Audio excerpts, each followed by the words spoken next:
Quand on est aussi belle et talentueuse qu'Isabelle Adjani, impossible d'échapper aux demandes en mariage des hommes que l'on croise en chemin. L'actrice, invitée de l'émission intimiste de Laura Tenucci Voyage dans le temps, dans laquelle la journaliste cuisine ses convives au sujet du thème très précis du temps, s'est justement penchée sur sa vie privée et a confié qu'on lui avait déjà demandé sa main. Ou du moins, que des mariages ont déjà été prévus par le passé. Si Isabelle Adjani a indiqué avoir déjà connu des retards dans sa vie, elle a notamment révélé que certains étaient voulus. Je crois que le plus dramatique, si est un mariage. Des mariages, que j'ai remis plusieurs fois.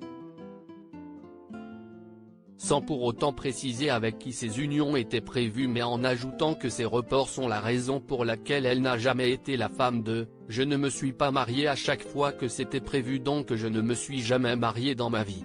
La star de la reine Margot a connu plusieurs histoires d'amour, dont l'une avec Bruno Nuiten, avec qui elle a eu son premier enfant, Barnabé, né en 1979. Elle est devenue maman pour la seconde fois d'un garçon, Gabriel Kane, issu de sa relation avec l'acteur Daniel Day-Lewis, qu'elle n'a donc pas épousé non plus.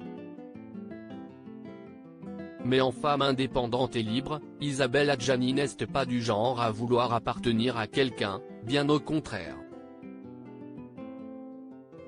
La vie en solitaire, si aucune romance ne lui a été officiellement connue depuis sa rupture avec le neurochirurgien Stéphane Delajoux, avec qui elle devait se marier à Séville, Isabelle Adjani n'est pas moins épanouie.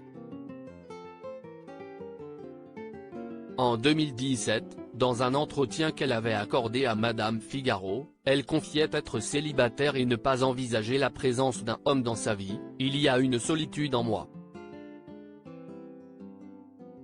Je suis une solitaire solidaire, avec le sens inné d'une énorme responsabilité collective. Les autres prennent une place énorme dans ma vie.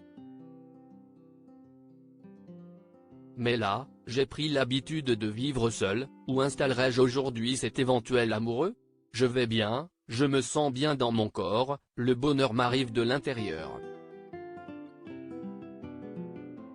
Si est bien le plus important. En attendant la sortie de La Grande Odalisque, prochain film de Mélanie Laurent, Isabelle Adjani continue de monter sur les planches pour le Vertige Marilyn. Après un détour par la Salantea à Antibes dans les Alpes-Maritimes, l'actrice sera le 23 mars au centre événementiel de Courbevoie, le 31 mars à la salle Pleyel et aux Nuits de Fourvière en juin 2023.